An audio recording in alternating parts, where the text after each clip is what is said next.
गोरखपुर से जुड़ाव आपका कब से था है? उजौली मेरा घर है भैया। जुड़ाव की बात कर रहा हूँ। बड़ालगंज के पास एक गांव है उजौली, ओझा लोगों का गांव है। वो मेरे पुरखे वहाँ रहते हैं। मेरे एक चाचा हैं सिद्ध शंकर ओझा, वो डॉक्टर है बड़ालगंज में। जैसे हम लोग की जानकारी में यही था कि आप गोंडा से हैं। नहीं, तो परिवार जैसा कई सारे लोग बम्बई में सेटल हो गए, वहीं रह रहे हैं। तो 24 के चुनाव को लेकर सोशल मीडिया पे बहुत कुछ चल रहा है कि अवध ओझा इस बार चुनाव लड़ेंगे, और अभी महाराज जी चाहेंगे तो लड़ेंगे जरूर।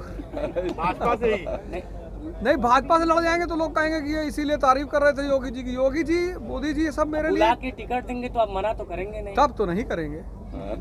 अरे अब मोदी जी कह देंगे, योगी जी कह देंगे तो बाबा जी का हुक्म हो जाएगा, फिर तो जरूर लड़ेंगे। अगर वो हमसे कह देंगे कि लड़ना है तब तो फिलहाल सर हमारे योगी जी यहाँ महाराज जी बैठे हैं, हम इतने अच्छे सब संबंध हैं एक दूसरे से। पूछिए हमने इनसे कभी किसी राजनीति पे चर्चा की हो? और पिछली बार मैं आया तो मैंने इनसे ही कहा कि जब तक हमारे योगी बाबा प्रधानमंत्री नहीं बनेंगे तब तक मैं उनसे मिलने नहीं जाऊंगा। पूछ लीजिए, बैठे हुए 24 में तैयारी है प्रधानमंत्री बनाने की। हम तो चाहते हैं वो प्रधानमंत्री, वही संभाल सकते हैं इस देश को, उनके सिवा कोई संभाल भी नहीं सकता। अब जब तक वो अपने हाथ में एक चक्र, तो शंख तो लिए ही है पंचान, तो शंख के अलावा चक्र को अब एक्टिवेट उनको करना पड़ेगा। नहीं तो फिर जी भी पदयात्रा कर रहे हैं लंबी लंबी, लेकिन लाइन में लगे। अरे भैया, संत महात्मा भगवान के सामने कहाँ किसका नाम है? वो और कोई नाम ले लिए होते। नीतीश जी अब कहाँ, अब उनकी पारी खत्म है तो संन्यास आश्रम भी उनका खत्म हो गया। अब तो वो वानप्रस्थ खत्म, संन्यास में जा रहे हैं। अभी आपने विधानसभा में देखा नहीं? सर एक बहुत ज़रूरी सवाल है, क्योंकि यूथ आपके मतलब कि एक तरह से बहुत ज़्यादा कुछ सीखने को मिलता है, कहीं नहीं मिलता है तो हम लोग सोशल मीडिया पे ढूंढ लेते हैं। और सौभाग्य कि आप गोरखपुर आए हैं। तैयारी करने वाले जो लड़के हैं, कई मतलब आप तो इन सब चीज़ों से डेली जूझते होंगे, तरह तरह के सवाल भी आते होंगे, डिप्रेशन में चले जाते हैं ज़्यादातर। आज मैंने इसी पे चर्चा की। यूथ जो है वो मोटिवेट होकर बदलना चाहता है, वो रास्ता ही नहीं। हम क्यों भगवान श्री राम का मंदिर बना रहे हैं? क्योंकि भगवान श्री राम आदर्श है श्री राम से प्रभु राम बनने का। 14 साल भैया जंगल में, वही तो मैंने कहा, जब तक आप कष्ट नहीं देंगे तब तक आपके अंदर परिवर्तन होगा ही। जब तक आप जलेंगे नहीं, तो यूथ क्या चाहता है कि हम जले ना, वो नहीं होगा, वो संभव ही नहीं है। डिप्रेशन का जो लास्ट वाला पड़ा होता है कि बहुत ज्यादा मेहनत किए, बहुत ज्यादा अपने आप को मेहनत। आप हमको लाओ एक लड़का कोई पकड़ के, अभी मैं कह रहा हूँ कोई मेहनत लड़का लेकर आओ, मैं अभी दिखा दूँ कितनी मेहनत की है। मेहनत का मतलब एक रिक्शे वाले की मेहनत है, मजदूर की। लग रहा है, हो नहीं रहा, नहीं तो मेहनत खाली जाएगी। पूछिए महाराज जी बैठे हैं, जो इसीलिए हमारे देश ने 2 शब्द निकाला, एक श्रमण, एक श्रमिक। श्रमिक मतलब जो बेहोश होकर ध्यान कर रहा, मजबूरी में श्रम कर रहा, और श्रमण यानी जो जाग के श्रम कर रहा है। इसीलिए तो हम दिव्य दोस्ती जागृत संस्थान की तरफ से लोगों को बुला रहे हैं कि तुम श्रमिक हो, आओ तुमको श्रमण बना दें, जो चाहोगे हो जाएगा। आपके आधार पर जो बच्चे तैयारी करते हैं उनको कोचिंग संस्थान ज्वाइन करना चाहिए कि नहीं करना चाहिए? एकदम करना चाहिए। अब तो कोचिंगें 6-6 हज़ार में मिल रही हैं। ऑनलाइन का जो जमाना है, पहले था गरीब लड़के नहीं पढ़ पा रहे हैं, 6 हज़ार में कोर्स आ गया, तमाम सारी कोचिंगों ने दे दिया। दिल्ली जाने की जरूरत ही नहीं है। अब तो गोरखपुर का जो लड़का सामान्य लड़का है, उसको दिल्ली जाने की क्या जरूरत है? यहाँ भी लाइब्रेरी है। सर जो संसद में हुआ उस पे क्या कहना चाहेंगे? जो नहीं, वो दुर्भाग्यपूर्ण है।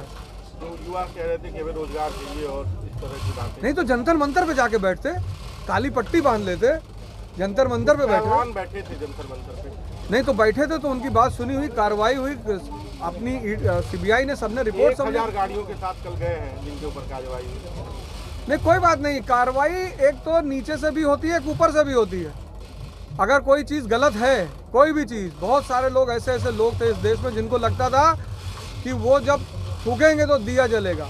आपके सामने जमीन पे लेटे हुए थे, कोई बख्शा नहीं जाएगा। कुछ हो सकता है समय है, और हम कैसे कह सकते हैं कि अलमुक आदमी गलत है?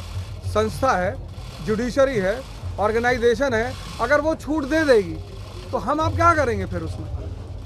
सर एक सवाल कि अभी राम की बड़ी बात हुई, 22 तारीख को राम मंदिर के उद्घाटन के अवसर पर अवध ओझा जी भी रहेंगे? बिल्कुल रहेंगे। इतना बड़ा जो है, भले हम सबसे पीछे कोने में खड़े रहें, लेकिन जरूर रहेंगे, एकदम जाएंगे। हमारा देश के गौरव है, अब वो सूत्र है त्याग और तपस्या का, एकदम रहे। सर अब राम की बात कर रहे हैं, आपकी जो पहली वीडियो वायरल हुई थी उसमें आपने कहा था कि भगवान को देखा जा सकता है, और वो तीसरी आंख से ही देखा जाता है। तो वही आपकी पहली वीडियो शायद वायरल हुई थी, मैंने जी। एक इंटरव्यू में सुना था। जी। तो सर आप किस बेसिस पे वो चीज़ बोलते हैं? आपने देखा है भगवान को, आप किस मतलब बेटा एक बात बताओ, अगर हम भगवान नहीं देखते तो हमको कौन दिखाता कि ये देखो सिगरेट के पैकेट पे लिखा हुआ है कैंसर, इससे कैंसर होता है? दिखा ना, उसी चैतन्य ने। जब मुझसे ज़्यादा सिगरेट कौन पीता था? लेकिन जब ध्यान करे, भैया लोगों ने ही कहा कि हम दिखाएंगे, और इन लोगों ने अपना वादा पूरा किया, वो सिगरेट छूट गई क्योंकि वो सब दिखाई पड़ने लगा। तो वो चैतन्य ही तो काम करने लगा। सर वो तीसरी आंख के बारे में जो आपने बात करी थी, वो कैसे? तीसरी आंख जैसा कि साइंस पीनियल ग्लैंड कहती है, अध्यात्म से हमने बहुत अच्छे भगवान का सृजन किया, मतलब उनकी चर्चा की, भगवान शंकर।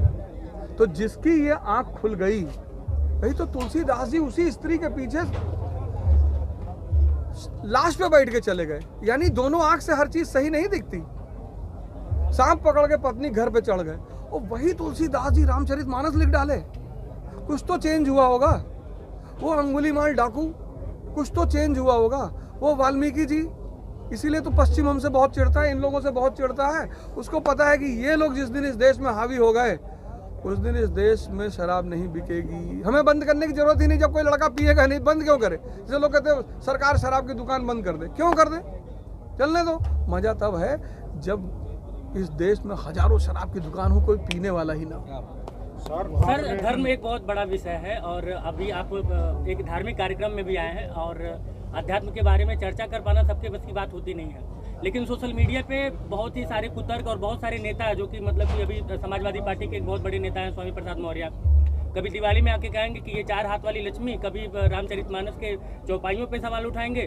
तो दुख नहीं होता है कि इस तरीके से मतलब कि बार बार अभी इतना किसी और धर्म के बारे में बोल दें, ऐसी तैसी सब मतलब सब कुछ हो जाएगा। जब बच्चा आपके घर में छोटा सा मैले में हाथ डालता है तो आपको दुख होता है?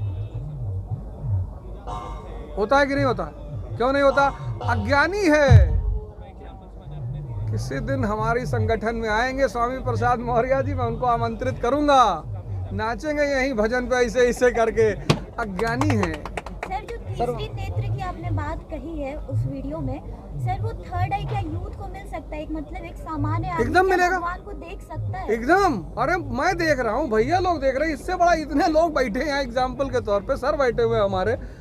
और कैसी बड़ी बात। मतलब क्या करना पड़ेगा यूथ को? देखो भगवान को बेटा, ये जो साइंस की खोज है, ये बाहर की खोज है। जो आत्मा की खोज है, ये अंदर की खोज है। हाँ, इसीलिए कबीरदास जी ने कहा गूंगे का गुड़ है ये। हम देखो, हमारे जैसा आदमी हमारे मोहल्ले में, हमारी 7-8 शादी मोहल्ले वालों ने तोड़वा दी। कहा गंजेड़ी है ये, गांजा पीता है, इससे लड़की की शादी करोगे, लड़की भीख मांगने लगेगी। आज हमारी श्रीमती जी हवाई जहाज में चल रही है, गुरु महाराज की कृपा से। आँख खुली तभी तो चीजें बदली। हमसे बड़ा क्या एग्जाम्पल लोगी बताओ? हमसे बड़ा मतलब मैं 7 बजे शराब की बोतल लेके बैठ जाता था और 2 बजे तक पीता था और गाना गाता था। तभी तो हमारे जो पुराने मित्र हैं वो कह तो पाते नहीं, क्योंकि मैं खुद ही कह रहा हूँ। जब गुरु भगवान की इतनी कृपा है मेरे ऊपर, मैं क्यों नहीं कहूँगा? तो हमसे कहते हैं कि ये क्या पढ़ाएगा। वही लोग जो आज पिछले 2-4 साल मेरे ऊपर टारगेट करते थे, ट्रोल करते थे, वो अपने बच्चों को मेरे पास भेजते हैं, यार अवध मेरे बच्चों को भी पढ़ा दो। मैं उस उदाहरण हूँ। नहीं सर दिव्य ज्योति जागृति संस्थान ब्रह्म ज्ञान के बारे में बात करता है, तो क्या आप उस ब्रह्म ज्ञान के बारे में लोगों को बता सकते हैं? ब्रह्म ज्ञान एक ऐसा ज्ञान है जो अवध ओझा जैसे लोगों को इंसान बनाता है।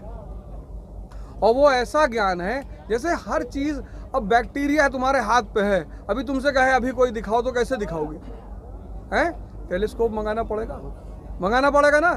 तो ये लोग वही एक्टिवेट करा देते हैं। बस उसमें से जब आदमी देखने लगता है तो उसको लगता है कि यार मांस नहीं खाना चाहिए, तामसिक है, तमोगुण हावी हो जाएगा, ध्यान नहीं हो पाएगा। हमसे लोग कहते हैं तुम संस्कृत कैसे बोल। आजकल मैं गीता पढ़ा रहा हूँ अपने चैनल पे, 4th लॉ। अब जो लोग पहले सोचते थे कि अवध ओझा सिर्फ एनसीईआरटी पढ़ाते हैं, इतिहास पढ़ाते हैं, साइंस पढ़ाते हैं, वो इसलिए परेशान है कि तुम गीता पढ़ा रहे हो। अमेरिका के एक सीनेटर है, उनके ऑफिस से मुझे फ़ोन आया 10 दिन पहले कि ओझा जी मैं चाहता हूँ आप अमेरिका आके यही चीज़ यहाँ बोलें कितनी बड़ी महिमा है गुरु महाराज की। और बताओ क्या एग्जाम्पल चाहिए तुम्हें। सर आप एक शिक्षक हैं और चूँकि यूपीएससी की तैयारी बहुत बड़ी तैयारी होती है, एक मतलब बहुत बड़ा हुआ भी बनाया गया है। कुछ लोगों के लिए वो आसान होता है, कुछ लोगों के लिए बहुत ज़्यादा कठिन होता है। लेकिन आपकी नज़र में आईएएस पीसीएस बनना आसान है या फिर आईएएस बनना आसान है या फिर विधायक सांसद बनना आसान है? नहीं, विधायक सांसद बनना आसान है, बहुत आसान है। इस देश के लोगों को विकल्प चाहिए, विकल्प। राम मनोहर लोहिया इकोनॉमी से पीएचडी थे, जब लंदन से पहुंचे मद्रास, बर्लिन से मद्रास पहुंचे, पैसा नहीं था कलकत्ता तक आने का, तुरंत हिंदू के ऑफिस में पहुंचे, एक आर्टिकल लिखा। तब 1916 में उस आदमी ने उनको 200 रुपया दिया था। ये देश कितना प्यारा है, यहाँ के लोग कितने प्यारे हैं। लेकिन जब विकल्प ही नहीं होगा, भाई अभी वो जडेजा की जो जडेजा है, उनकी वाइफ रेबाबा जडेजा गुजरात से विधायक है, सांसद है, विधायक है गुजरात जामनगर से विधायक है। वो आईएएस की तैयारी करती थी, वो लेडी आईएएस की तैयारी करती थी। कितनी संस्कारी महिला है, आईएएस का एग्जाम दिया उसने, आईएएस की परीक्षा दिया। उस महिला ने भरे मैदान में अपने पति का चरण स्पर्श किया। क्या संस्कार है, क्या वो है, और फिर नेता बन गई। अब मुझे लगता है जो गुण उसके अंदर है, मैंने सुन रखा है, मैं तो जानता नहीं व्यक्तिगत तौर पर उनको, मैंने सुन रखा है कि जो गुण उस लेडी में दिखाई पड़ता है, हमको तो लगता है कि वो अगली महिला प्रधानमंत्री हो जाएगी देश की। सर इतिहास की शिक्षा कुछ और रही है, गुरुकुल रहा है, गुरुदेव रहे हैं, बच्चे शिक्षा प्राप्त करते थे, 9 से 12 साल की उम्र में भगवान की प्राप्ति करते थे। तो अगर उसको और आज की शिक्षा को कंपेयर किया जाए तो आप मतलब उस शिक्षा से आज की शिक्षा में क्या बदलाव लाना चाहेंगे? नहीं, मैं चाहता हूँ गुरुकुल और आश्रम परंपरा को फिर से जीवित किया जाए। तो जीवित तो वो है ही है, मरी तो कभी है नहीं तो देश ही खत्म हो जाता। उसको प्रोत्साहन हर स्तर पे दिया जाए, क्योंकि ये अभी डिप्रेशन से ही तो शुरू किया था उन्होंने। जहाँ सपना है और शक्ति नहीं है वहीं तो डिप्रेशन है, नहीं तो लौकुश भगवान को बांध देते। इस देश ने अपनी परंपराओं से सीखा ही नहीं। आज का लौकुश क्या कर रहा है, मैगी खा रहा है, उसको मारना पड़ रहा है सुबह उठाने के लिए। नहीं तो जो देश ऐसा है जहाँ पे लौकुश ने भगवानों को बांध दिया। आश्रम में ही तो रहे थे, भगवान राम खुद जंगल में रहे और अपने बेटों को आश्रम में रखा। क्यों रखा? राजा थे वो भी, क्योंकि जब उन्हें ये बात पता थी कि तपस्या से मैं भगवान बना, ऐसे मेरे बच्चे भी बने। तो उस परंपरा को फिर से जीवित करना पड़ेगा। सीता मैया कुछ ऐसा नहीं कि दंड के रूप में गई थी या किसी ने उनको भगाया गया था, ऐसा कुछ भी नहीं था। वो इस देश की परंपरा, ये भगवान राम का जो मंदिर बन रहा है, इसको बनना चाहिए। और सबको, मध्यकाल के कितने मुसलमान संत हैं जो सिर्फ राम राम करते हैं, रहीम उनमें से एक हैं। तो इस परंपरा को सरकार को और समाज को सबसे ज़्यादा, अगर वो चाहते हैं कि उनके लड़के उनको ओल्ड एज होम में ना छोड़ें। अब कोई मुझसे कह दे, मेरे पिता ने मुझे फ़ोन किया आज से 20 दिन पहले, कहा यार तबीयत बहुत ख़राब लग रही है। हम कहे तो बताओ, कहे तुम आ जाते तो ठीक हो जाते। और सुबह और 50 और लोग लेके आओ, सबसे रास्ते में कह के आए थे कि मेरे पिता को चढ़ाना है। उन्होंने कहा बाबूजी आपको तो सांसद ही लड़ाने जा रहे हैं 24 में। अरे कहे भाई तुम लोग बदतमीजी ना करो। आज कौन बुजुर्गों के साथ बैठ रहा है? वो बुजुर्ग अनुभव का भंडार है। तो जब वो युवाओं को देखते हैं कुछ गलत करते हो तो अपना अनुभव बांटना चाहते हैं। आप उनको कहते हैं सठिया गए।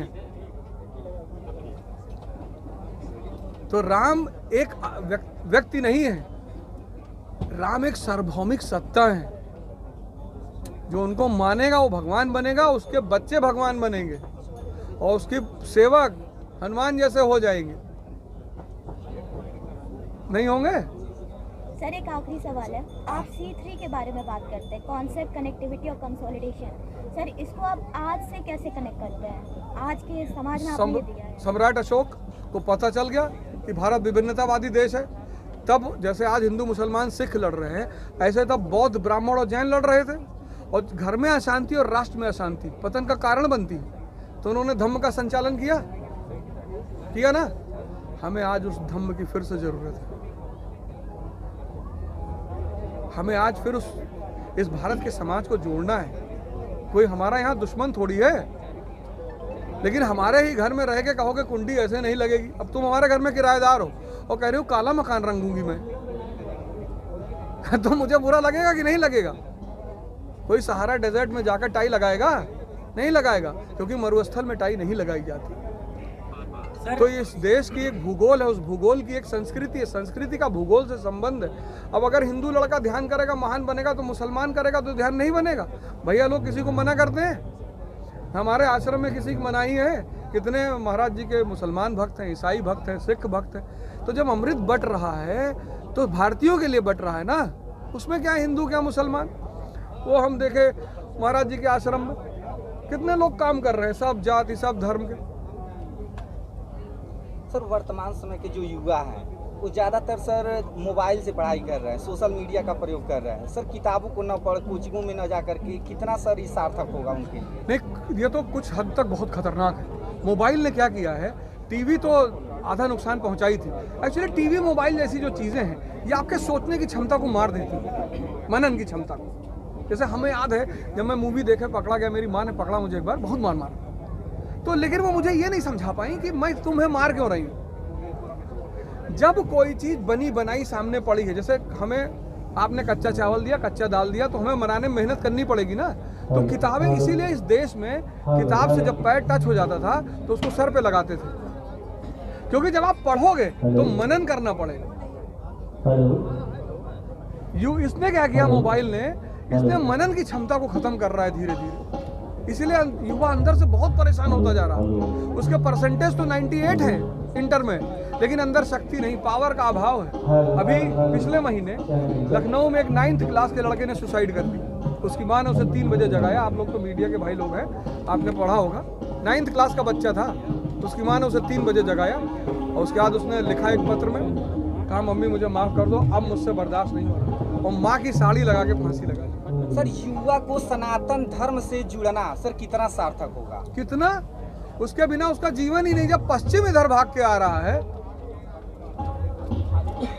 जब पश्चिम एटम की खोज कर लिया, आत्मा की नहीं कर पाया, तो हम उनसे एटम लेंगे, वो हमसे आत्मा लेंगे, और इसी कॉम्बिनेशन से भारत सर्वशक्तिमान बनेगा।